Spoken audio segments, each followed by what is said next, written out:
ഓണക്കാലത്ത് എല്ലാവരും പായസം വെച്ചില്ലേ, അത് കാണാനുണ്ട്. ഓണക്കാലത്ത് റെക്കോർഡ് വിൽപ്പനയുമായി മിൽമ. പാൽ തൈര വിൽപ്പനയിൽ സർവ്വകാല റെക്കോർഡിട്ടു.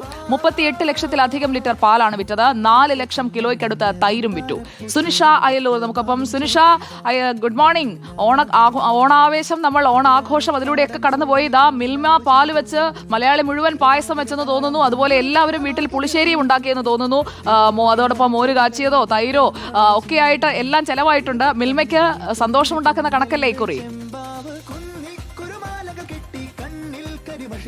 ഉറപ്പായിട്ടും സുജയ, ഓണസദ്യ ഏതായാലും മിൽമയ്ക്ക് ഒരു ഗുണം തന്നെ ഉണ്ടാക്കിയിട്ടുണ്ട് എന്നുള്ളതാണ്. കഴിഞ്ഞ വർഷവും റെക്കോർഡ് നേട്ടം മിൽമ കൈവരിച്ചിരുന്നു. അതേ രീതിയിൽ തന്നെ ഇത്തവണയും അത് സർവ്വകാല റെക്കോർഡിലേക്ക് എത്തിയിരിക്കുന്നു എന്നുള്ളതാണ്. പാല്, തൈര്, ഒപ്പം പാലുൽപ്പന്നങ്ങളൊക്കെ വിൽപ്പന, അതിന്റെയൊക്കെ വിൽപ്പന സർവ്വകാല റെക്കോർഡുമായാണ് മിൽമ ഇത്തവണ എത്തിയിരിക്കുന്നത്. 1 2 അല്ല, 38 ലക്ഷം 38.03 ലക്ഷം ലിറ്റർ പാലാണ് ഇത്തവണ ഉത്രാട ദിനത്തിൽ മാത്രം വിറ്റത് എന്നുള്ളതാണ് കണക്കുകൾ സൂചിപ്പിക്കുന്നത്. ഒപ്പം തന്നെ സുജയ പറഞ്ഞതുപോലെ പാലട പായസവും സേമിയവും ഒപ്പം പാൽപ്പായസവും ഒക്കെ ഉണ്ടാക്കാനായി കുറെ ആളുകൾ ഇങ്ങനെ മിൽമയുടെ പാല് തന്നെ വാങ്ങിയിട്ടുണ്ട് എന്നുള്ളതാണ് ഇതിലൂടെ കാണാൻ പറ്റുന്നത്. ഒപ്പം തന്നെ തൈരും കൂടുതലായി വാങ്ങിയിട്ടുണ്ട്. തൈര് 3.97 ലക്ഷം, ഒരുപക്ഷെ 4 ലക്ഷത്തോടടുത്ത് 4 ലക്ഷം കിലോയോട് അടുത്ത് തന്നെ തൈരും വാങ്ങിയിട്ടുണ്ട് എന്നുള്ളതാണ്. കഴിഞ്ഞ വർഷവും ഇതേ രീതിയിൽ തന്നെ 37 ലക്ഷം ലിറ്റർ പാല് കഴിഞ്ഞ വർഷവും വാങ്ങിയിരുന്നു. 3.91 ലക്ഷം കിലോ തൈരാണ് കഴിഞ്ഞ വർഷം വാങ്ങിയിരുന്നത്. 5% വർധനമെങ്കിലും ഇത്തവണ ഉണ്ടായിട്ടുണ്ട് എന്നുള്ളതാണ്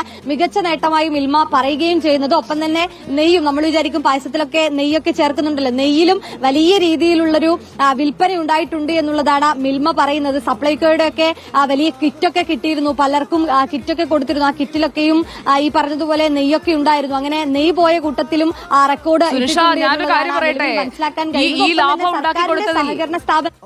ലാഭം ഉണ്ടാക്കി കൊടുത്തതിൽ എനിക്കും ചെറുതല്ലാത്തൊരു പങ്കുണ്ട്. കാരണം മിൽമ ഇത്തവണ പായസ കിറ്റ് ഉണ്ടായിരുന്നു. 3 പായസം വെക്കുന്നതിനായിട്ടുള്ള കിറ്റ് ഉണ്ടായിരുന്നു. അപ്പൊ അത് എങ്ങനെയുണ്ടെന്നൊന്ന് പരീക്ഷിച്ച് നോക്കാമെന്നൊക്കെ കരുതി ഞാനും അതൊന്ന് വാങ്ങിച്ചു നോക്കിയായിരുന്നു. അപ്പോൾ ഈ ലാഭം ഉണ്ടാക്കി കൊടുത്തതിൽ എനിക്കും ചെറുതല്ലാത്തൊരു പങ്കുണ്ട്. സുനിഷ, ഇക്കുറി എന്ത് പായസമാണ് കുടിച്ചത്?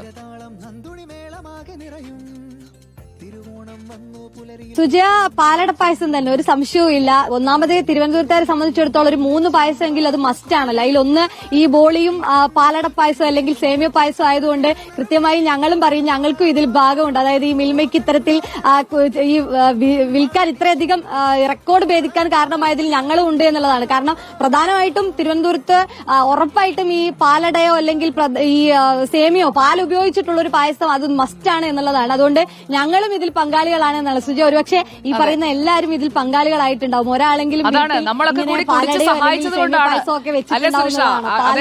നമ്മളൊക്കെ കൂടി പായസം കുടിച്ച് സഹായിച്ചത് കൊണ്ടും മോര് കൂട്ടി ചോറുണ്ടത് കൊണ്ടുമാണ് മിൽമയ്ക്ക്. അപ്പോൾ ആ സ്മരണ വേണം.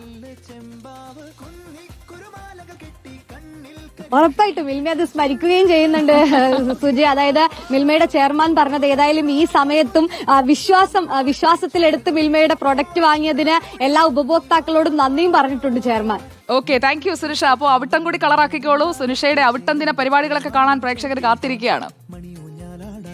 അപ്പോൾ പ്രിയപ്പെട്ട പ്രേക്ഷകരെ, ഉത്രാട ദിനത്തിലാണ് 38 ലക്ഷം ലിറ്ററിലധികം പാൽ വിറ്റിരിക്കുന്നത്. അപ്പോൾ വലിയൊരു കച്ചവടം നടക്കുമ്പോഴത്തേക്കും, പ്രത്യേകിച്ച് ഓണം എന്ന് പറഞ്ഞു കഴിഞ്ഞാൽ അത് വ്യാപാരികൾക്ക് സന്തോഷമുള്ള ഒരു സമയമാണ്. കാരണം എല്ലാവരും വിപണിയിലേക്ക് പണം ഇറങ്ങും. കാരണം എല്ലാവരും ആഘോഷിക്കുകയാണ്. അപ്പോൾ ആഘോഷവേളകൾ എന്ന് പറയുന്നത് പിന്നീട് അങ്ങോട്ടുള്ള ദിവസങ്ങളിലേക്കുള്ള ഒരു വരുമാനത്തിന്റെ കൂടി കഥ കൂടി പറയുന്നുണ്ട്. അതാണ് നമ്മൾ ചേർത്ത് വെച്ചത്.